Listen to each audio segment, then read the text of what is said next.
Саламатсыңдар ма оқушылар? Менің онлайн сабағыма қош келдіңдер. Бүгін 5 сыныптың 27-28 сабақтарын қарастырамыз. Сабақтың тақырыбы ойдың, сөздің және істің бірлігіндегі өмір. Сабақтың құндылығы ақиқат. Сабақтың қасиеттері жақсыдан жаманды ажырата білу, шыншылдық, ойдың, сөздің және істің бірлігі. Сабақтың мақсаты оқушыларға ойдың, сөздің және істің бірлігінде өмір сүруді маңыздылығын түсіндіре отырып, ақиқат құндылығының мәнін ашу. Білімділік оқушыларды жақсыдан жаманды ажырата білуге үйрету. Дамытушылық оқушылардың бойындағы шыншылдық қасиеттерін дамыту. Тәрбиелік оқушыларды ойдың, сөздің және істің бірлігінде өмір сүруге тәрбиелеу. Бүгінгі сабағымыздың дәйек сөзі дүниеде әділдік пен адалдықты ту еткен адамнан артық ешкім жоқ. Бұл Шоқан Уәлихановтың сөзі.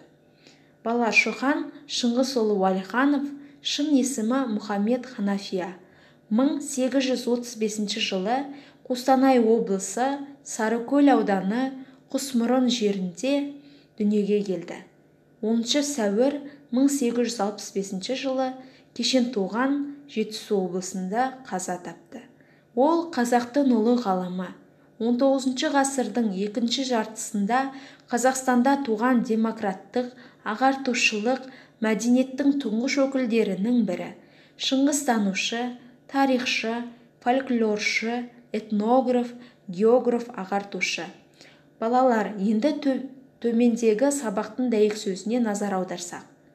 Балалар, адалдықты сақтау не үшін қажет деп ойлайсыздар? Бүгінгі дәйек сөзден қандай ой түйдіңдер?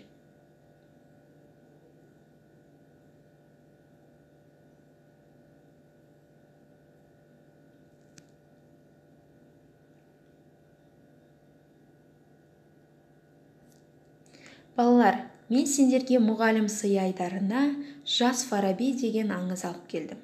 Бұл аңызды мұқият тыңдап, одан кейін сұрақтармен жұмыс жасаймыз. Жас Фараби, аңыз. Әбу-Насыр әл-Фараби әлемге әйгілі ғалым болған.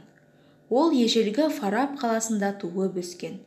Әбу-Насыр араб, түрік, еврей, грек тағы да басқа тілдерін жетік білген.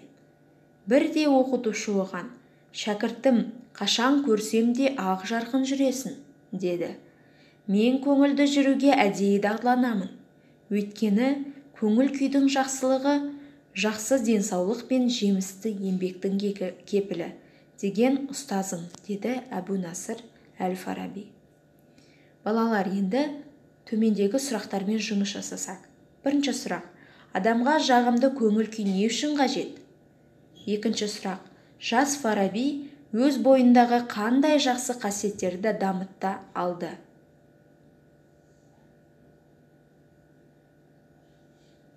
Өзінің ойына, іс-әрекетіне, айтқан сөзіне берік адам, өзін әрі өзгені сыйлайды және сенімге ие болады. Ойдың, сөздің және істің бірлігі іс-әрекетте көрінеді. Ізгі ниет, ақ көңілген берілген сөз жақсы істің бастауы болып табылады. Балалар, енді бүгін дәптермен жұмыс. Сендер дәптермен жұмыс кезінде әдепті бала, арлы бала тақырыбына эссе жазасыңдар. Келесі дәптермен жұмыс, яғни шығармашылық тапсырма балалар. Кемеңгер жазушы Мұхтар Әуезовтің «Күшіңе сенбе, адал ісіңе сен» деген қанатты сөзін қалай түсінгендеріңді мысал келтіре отырып, дәптерлеріңе жазыңдар.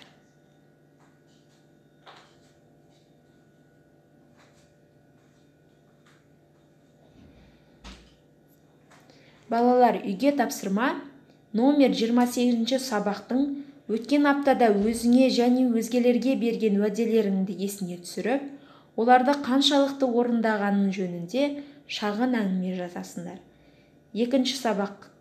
Номер 29 сабақта Болат Көмеков пен Самат Өтениязовтың «Талаптың тұлпарын» ертеңнен шақ мәтінін оқисыңдар. Назарларыңа рахмет. Бүгінмен сабақ аяқталды. Сау болыңдар.